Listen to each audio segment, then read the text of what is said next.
was unemployed, I was struggling to put food on the table, and just, I think it was the shame of not being able to feed my family. I didn't want to go out and borrow X, Y, and Z. And then it was that pure desperation, and I thought, okay, what can I do? And I started a vegetable garden in my own backyard. And that worked out so well because we could harvest from the backyard garden, and that would be our supper. I'd send the kids out, they'd harvest carrots and cabbages, and that was our supper. And a lot of my neighbors, they wanted to do the same thing. But finding spaces within Hanover Park was really hard. There's a whole lot of politics in the area, and I approached the high school. And at the time, my son was attending school here, and I spoke to the principal. And he thought it was a wonderful idea to have the nursery on the school premises, but it would also be great for the kids to interact with the nursery and be in that type of environment. So he gave us the opportunity to establish our nursery on the school premises.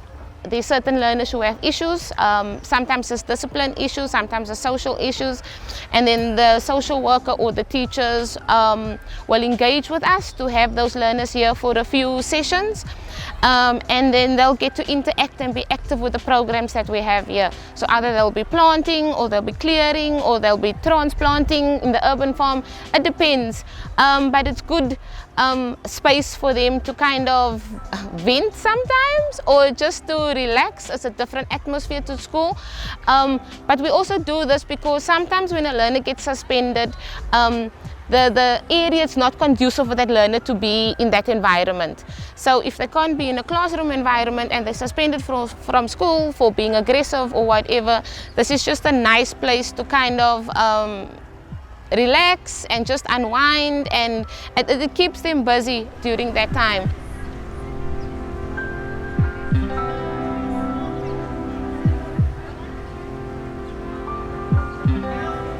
I thought to myself, well, if I can plant here at work, I can also do it at home.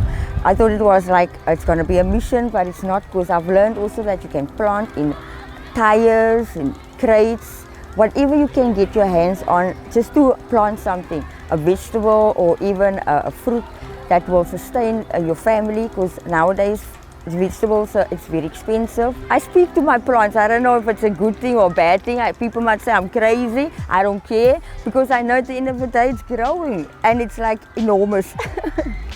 I love it.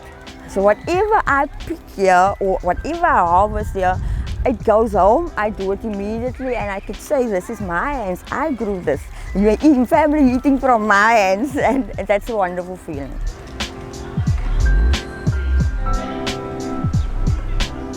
There's so many families going hungry, and there's such a lot of struggle in communities just like ours, And people need to grow their own food, and they need access to food security or food sources, but they don't know how.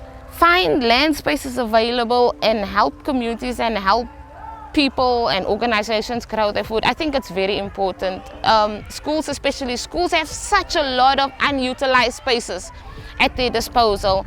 And if those spaces can be turned into food gardens, not only to benefit the school, but to benefit also the families of those learners that attend the schools, I think we can change for the better.